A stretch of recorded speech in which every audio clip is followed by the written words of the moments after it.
Assalamualaikum warahmatullahi wabarakatuh. Perkenalkan, nama saya Agustina Rismapata dengan NIM 1914-20972, Prodi Pendidikan Biologi Angkatan 2019. Dalam video ini, saya akan memenuhi tugas saya dalam mata kuliah Fisiologi Hewan. Baiklah, di sini saya akan membahas tentang translokasi, di mana yang pertama kita membahas tentang konsep translokasi.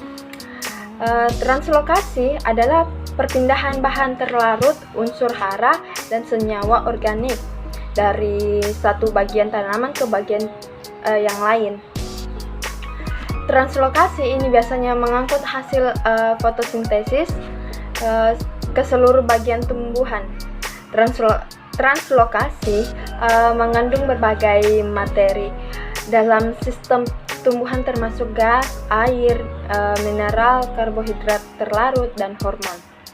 Translokasi dikontrol oleh transpirasi, dan pada siang hari yang panas, sekitar 100 sampai 150 liter air ditransfer melalui akar, lalu ke batang, terus ke daun, membawa unsur hara dan beberapa senyawa organik. Jaringan pengangkut pada tumbuhan meliputi dua, yaitu yang pertama xilem dan yang kedua floem. Baiklah, kita membahas apa itu xilem. Xilem atau pembuluh kayu adalah salah satu jaringan pengangkut yang sangat kompleks dan terdiri dari berbagai jenis bentuk sel. Sel penyusun xilem yang telah mati dan dinding tebalnya terdiri dari zat lignin yang berfungsi sebagai jaringan penguat. Xilem tersusun dari trakeid dan unsur pembuluh.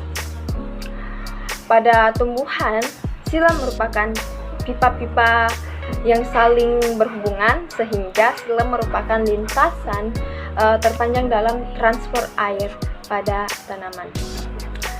Xilem dapat dikatakan sebagai pembuluh kapiler, sehingga air naik di dalamnya sebagai akibat adesi dinding xilem dengan molekul-molekul air. Baiklah, kita masuk dalam floem. Apa sih floem? Floem atau jaringan pembuluh merupakan jaringan pengangkut pada tumbuhan berpembuluh yang berfungsi dalam transportasi hasil fotosintesis, terutama gula sukrosa, dan berbagai metabolit lainnya dari daun menuju bagian-bagian tumbuhan lainnya seperti batang, akar, bunga, buah, biji, dan umbi. Baiklah, kita masuk dalam water stress atau stres air. Stres air mempengaruhi hambatnya proses translokasi. Pengaruhnya tidak langsung terhadap produksi, sehingga berkurangnya penyerapan hara dari tanah. Adanya stres air setelah pemupukan nitrogen menyebabkan kandungan N daun atau komponen klorofil lebih rendah, jauh di bawah titik kritis. Rendahnya penyerapan unsur hara berarti rendah pula laju sintesa bahan kering atau protein. Secara langsung, stres air menurunkan laju translokasi fotosintat ke bagian organ penumpukan atau zinc. Misalnya dalam proses pengisian biji. Hal ini juga berarti rendah pula hasil akhir yang diperoleh. Kita masuk dalam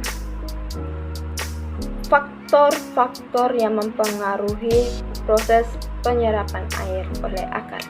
Yang pertama, ketersediaan air tanah. Yang kedua, temperatur tanah.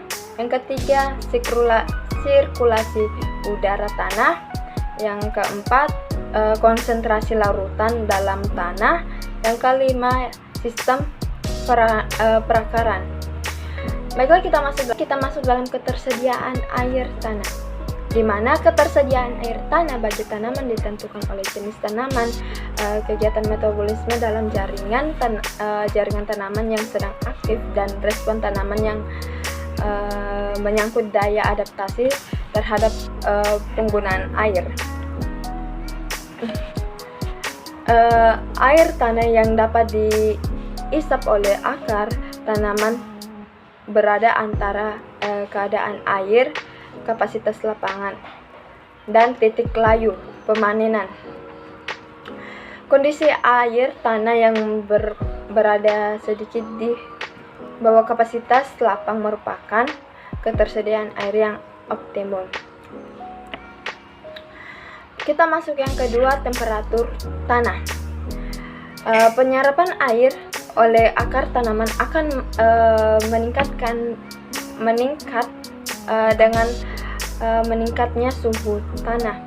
Terus tanaman yang hidup di daerah sedang atau temperate zone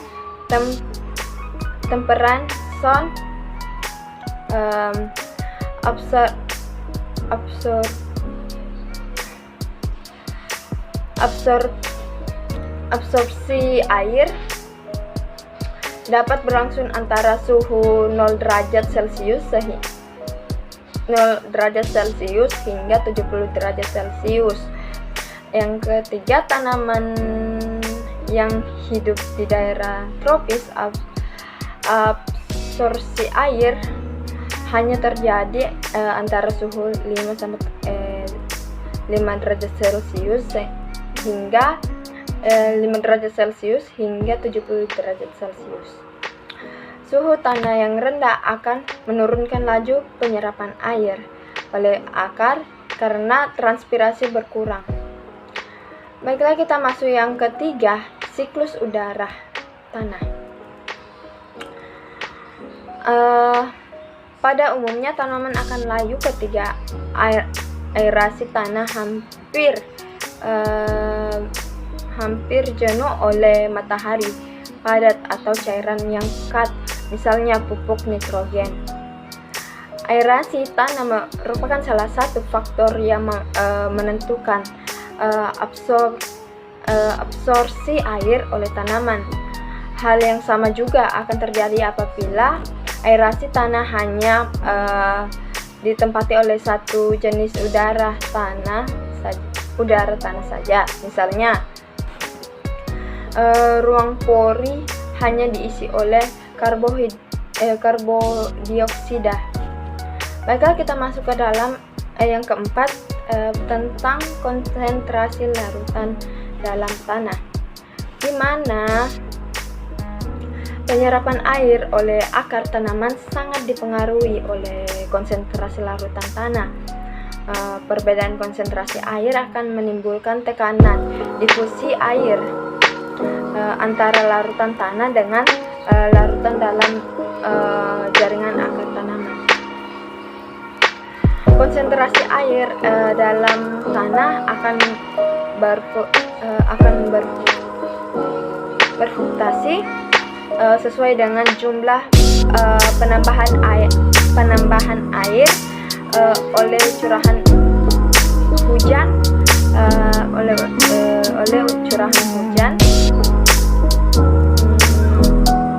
atau penambahan air irigasi dan juga akibat faktor cuaca. Akibat suhu udara yang terlalu tinggi akan meningkatkan laju evaporasi sehingga konsentrasi air dalam tanah akan menurun. Sebaliknya, apabila terjadi hujan, konsentrasi air dalam tanah akan meningkat. Baiklah, kita masuk yang terakhir, sistem perakaran, di mana bentuk dan kedalaman serta penyebaran akar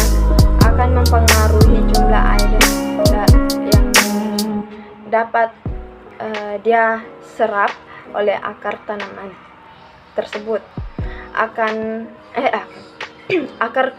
Akar yang kurus dan panjang mempunyai luas permukaan yang lebih besar bila dibandingkan dengan akar yang tebal dan pendek, karena dapat menjelajahi sejumlah volume yang sama. Penyebaran air dapat terjadi dengan penyerapan air dapat terjadi dengan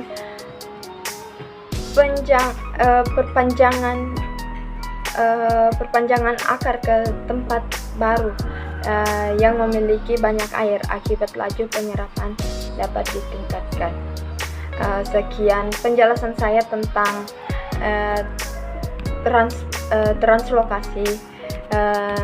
translokasi. Sekian materi yang saya bawakan. Lebih dan kurangnya mohon dimaafkan. Sekian dan terima kasih.